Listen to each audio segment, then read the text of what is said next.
So, assemble natin 2-in-1 trikes. So, ang need natin na gamit is syempre, ang gamit na pambansa is Phillips screwdriver saka size 8 na open and close wrench. So, simulan na natin. So, pag sa box ng box, kalas talaga to. So, medyo matrabaho. So, need natin, syempre, una lagi tatandaan yung frame. So, kapit natin yung frame. Need natin ito. Yung kanyang plastic spacer. Next natin, yung kulay pula. Yung lock ng gulong. Okay, next. Siyempre yung gulong. Okay guys, yung gulong natin hindi basta-basta tatanggal to kahit hilahin mo nakalak yan. So, same procedure to. Ganun pa rin.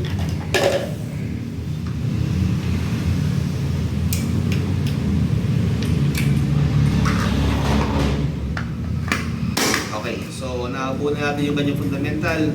Next, bubuin natin naman yung front wheel saka yung handlebar. Okay, ito yung front wheel. So, walang baliktad dito. Dito, pwede mong kapit or buuin. So, kapit natin to. Napalodo muna. Pwede siya insert pero kapit natin para hindi tayo i-insert. Next, yung kanyang front wheel.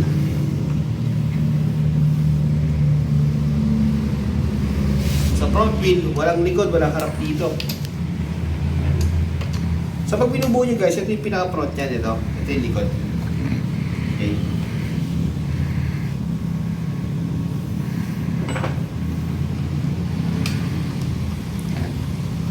So yung nuts nga pala guys, yung mga screwdriver na may mga kanya-kanyang sizes yan. So pag bubuin nyo, example itong ginagamit ko, kasi siya lang yung may sukat, yung sakto dito. So, huwag nyo gamitin yung mahaba, huwag nyo gamitin yung maiksi kasi hindi sasakto yan. Okay, next. Ito naman, yung kapila.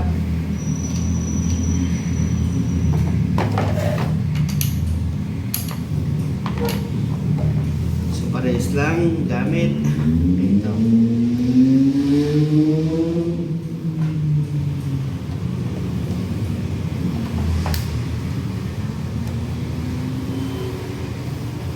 Okay, nalak na natin. Yan. So, pag dinala natin siya, so hanapin natin yung kanyang block. Ito, yung kanyang sa head tube. Sapak na natin dyan. Higit natin to. Ganyan. Okay. Next, kunin natin yung lock. Ito. Yung pinakamahaba. yan. So, pinakamahaba dito. Sa gagawin ng dulo. So pag pinapasok ito, may kasunod dire-diretso lang. Yan. Natin yung ilalim. Yan. So dapat ganyan. Tapos, kapit natin yung lock, yung kanyang plastic lock. Kahit plastic lang yan guys, ang hirap lang galing yan. Okay. So buo na yung fundamental natin. No? Siyempre, may gulong. So, buo natin yung harapan. So sa harapan, ito. Yan. So guys, in-screw ko na siya para hindi gano'ng mahirapan. So makita yung letter L na to, dito na talaga sukat to. So paano kinakabit to? Ganito yun guys. Yan. Okay. Tapos, pag kinabit natin ganyan, huwag natin kalimutan na isunod na kagad yung kanyang basket. Okay guys, may sinusunod ang pattern na yung butas ha. Sundan nyo yung butas pag kinakabit niyan. Tapos, siyempre, yung kanyang sundan natin siya. Okay. So, ang lock natin, hindi natin gagawin ito ng thread. May sarili siyang lock, yung pinaka-flower. Ito.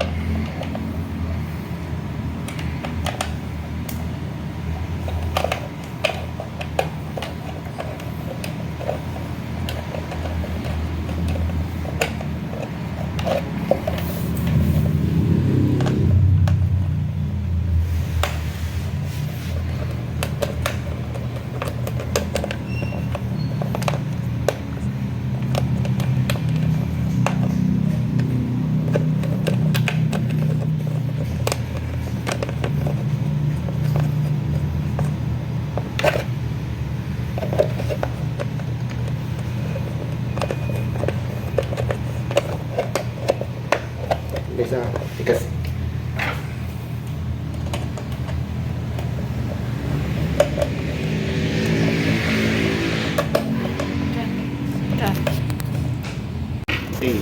So next, ang bubuin naman natin syempre yung foundation ng pinaka-buwan niya, yung saddle. So ito, yung nakita niyo yung bar na to, so dito siya. So kailangan sa likod. So guys, kailangan may fit yung lock natin dito ha. Dito ha. Dito para di siya natin. Okay, so ito na. So may 3 slot to. Patriangle naman yung kanyang buta, so lagyan natin siya ng lock agad.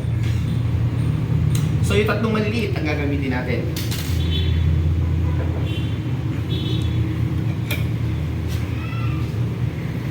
Peanuts.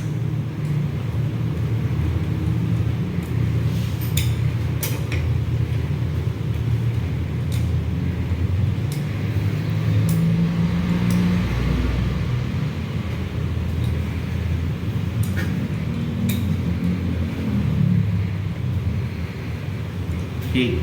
So, kailangan natin gumamit ng size 8 na open or close wrench.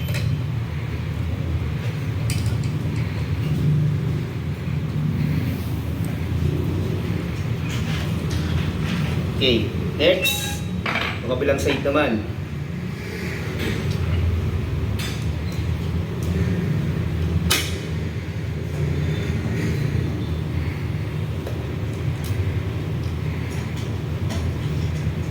Okay, then yung kabilang side naman.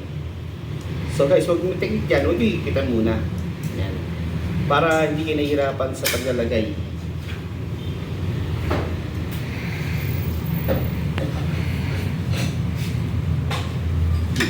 So pag gumamit na, ito na mag-ikot niyan.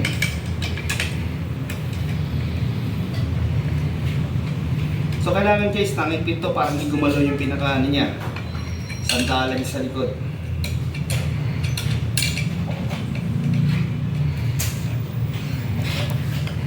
Hindi naka-firm. Yan, dapat ganyan siya.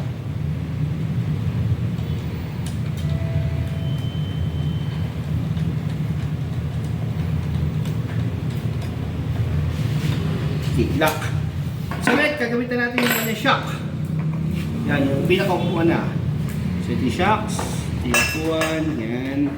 Saddle, pasok natin pag ganito.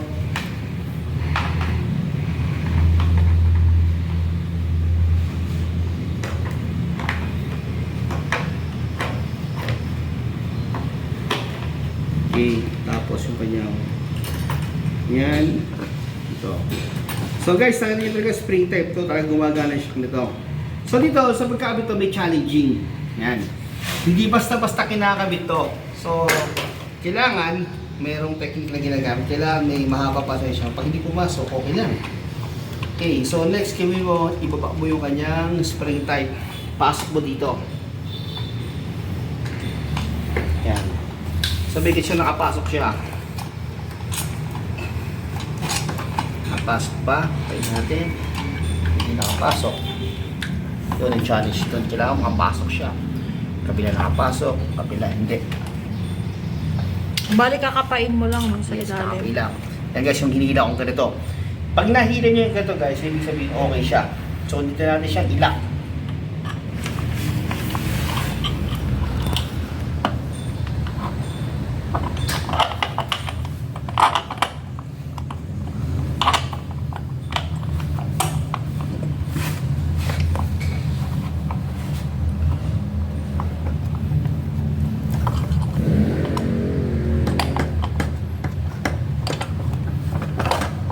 Tingnan natin. Yun guys, natin nyo. Isa, hindi nakapasok pa. Kaya pala nahihirapan ako.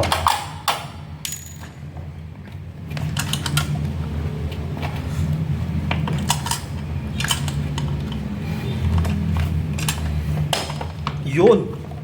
Napasok na siya. O, pasok na siya. Silipin natin. O. Baka kumapit na. So dito, pag ito, ganito lang. Yan. Tandaan guys, kailangan pag hindi nyo napalabas yung kanyang kawit sa spring type niya, ibig sabihin hindi siya nag-lock. Mahihirapan ka rin ilak yung upuan, ibig sabihin. Yes, no? totoo yan. Okay, ito na, diba? So tingnan natin, nakakapit at yung pumasok ng lock, ibig sabihin good yung ginawa mo. So ipit na natin siya.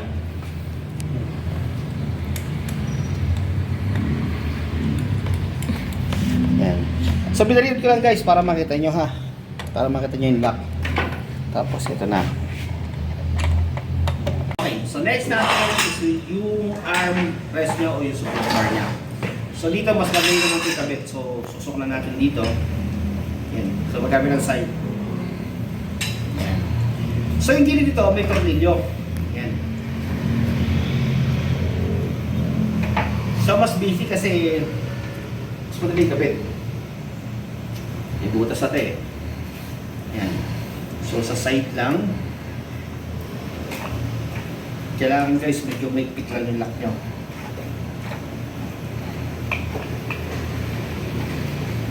Yan. Then, sa kabila din.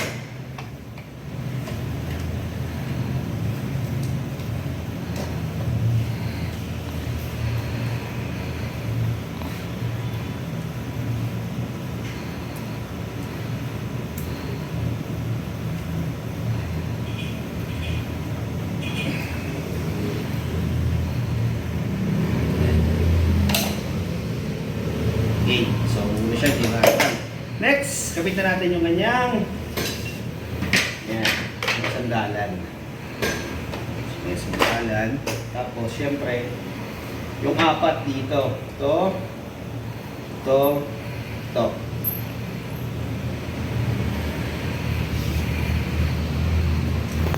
So, pasok natin dito.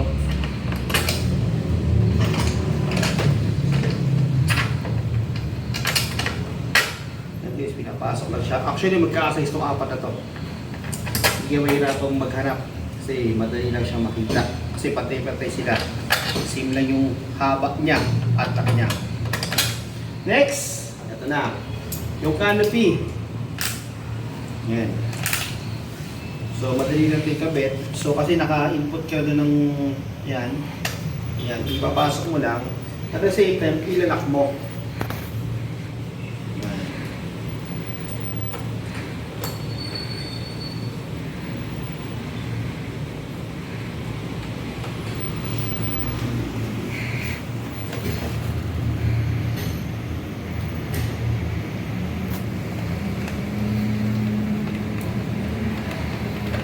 Next, yung sa baba, same lang din ang procedure, lock lang natin.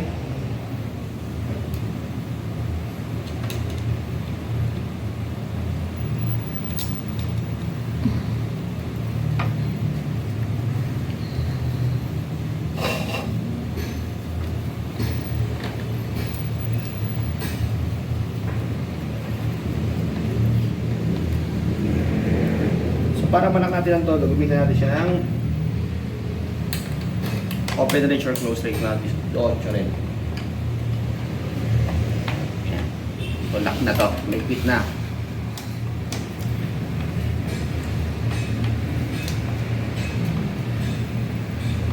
Okay. Kung ano ginawa natin sa kabila, hindi gagawin natin sa kabila. So same pa rin. Gawin natin yung basket guys. Basket. Yan. Okay. So screwdriver. Then kailangan guys, pag nilagay ng basket, kailangan may washer para hindi lumusot yung pinaka-tornilyo.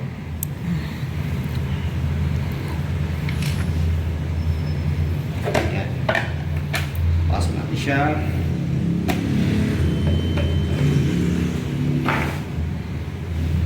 Tap natin.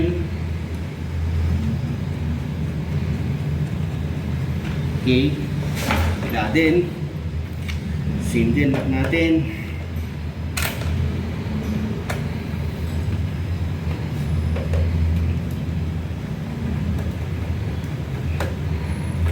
So wala natin kalimutan gumamit ng lock. Yung size 8. Open at close range.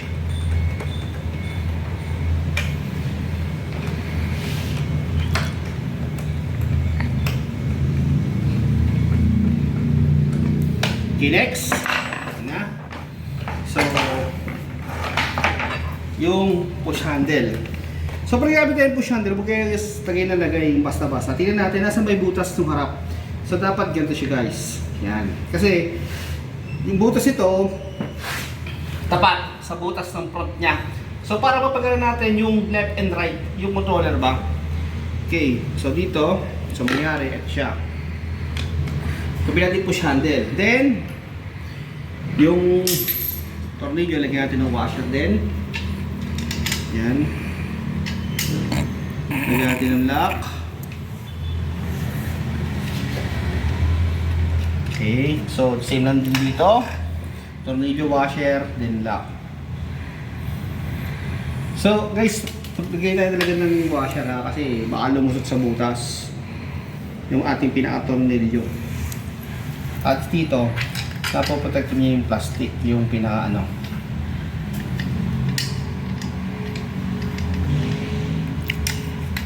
Yan. So lock. Yan.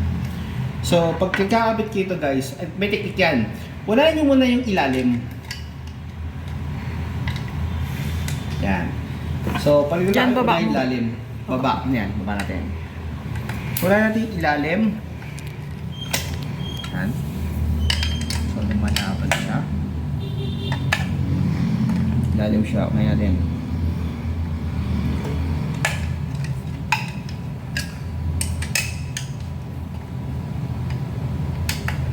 Yan. Okay. So walang kalimutan unahin yung ilalim. Tapos sa atin isunod yung taas. Yan. Kasi pag inunan natin yung taas guys, ang hirap ipasok yung pinakailalim. Try nyo. O baka sabihin nyo kasi try nyo. Mahirapan kayo. Okay. Na. So dahil ganun yung pattern. So meron siyang push button dito. So ito yung magsisimping lock ng ilalim. So saan siya pinapasok? Sa pinakadulo, sa baba. So pag nagkabit tayo, tutok natin. I-press natin yung pinaka-push button niya. Yan, ibaba natin. Yan. Tapos, tulak ng diretso. Yun. Lumabas guys, di ba? May butas. So, makikita natin, ito yung connector. Controller. Yan. So, next natin, syempre, yung ito. Ito na. So, ito yung kanyang controller, connector. Diba?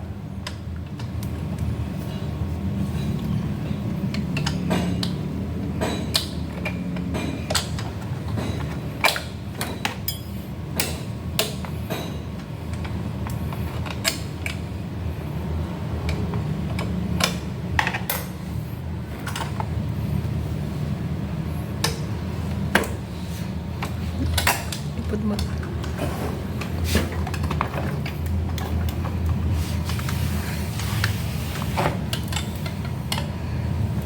Yan. So, pasok natin dito. Then, pasok natin dito. Yan. Guys, ganito yung kabit ha. Hindi pa baliktad. Kasi pag pabaliktad eh. Tapos, syempre, huwag natin kalimutan i-lock.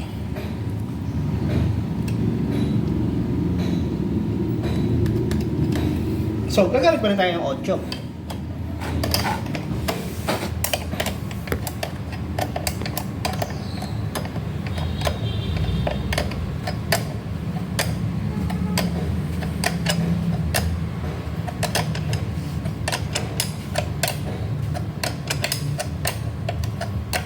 Doon. So, kumapit na. Same procedure pa rin gagamitin natin sa likod.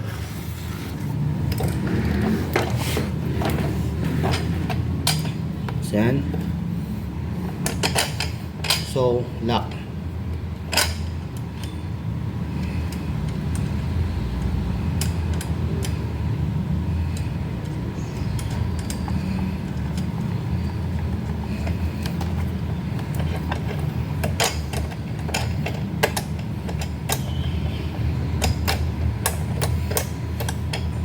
So, kita nyo guys, bumaon na. Okay na yan. Kahit maluwag yan, hindi mahugot yan.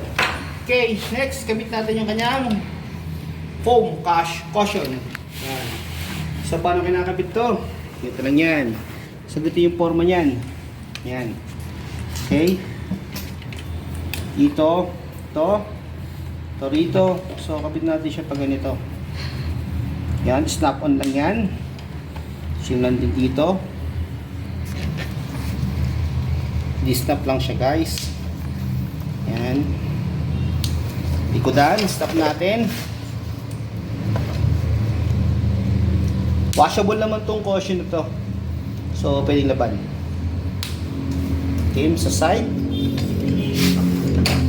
So kinagandaan ng caution natin, bukod sa kanyang arm support is bar, hindi mahulog yung bata. Yan. Okay. So, syempre, balik natin to si Potpot. Yan, yung si Potpot sa kanya. Para mabuunin natin. Guys, hindi tinutusok to ng tornilyo ha, baka mabutas to, ingatan natin. Ganyan lang siya.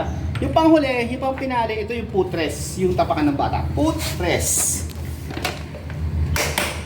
Yon. Then, eto.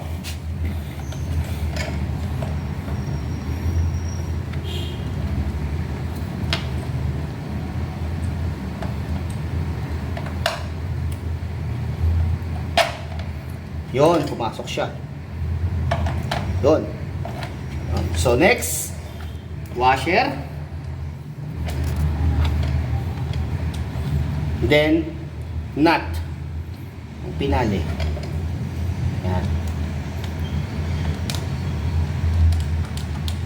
So, syempre, gamitin natin ng Phillips screwdriver para sa lock.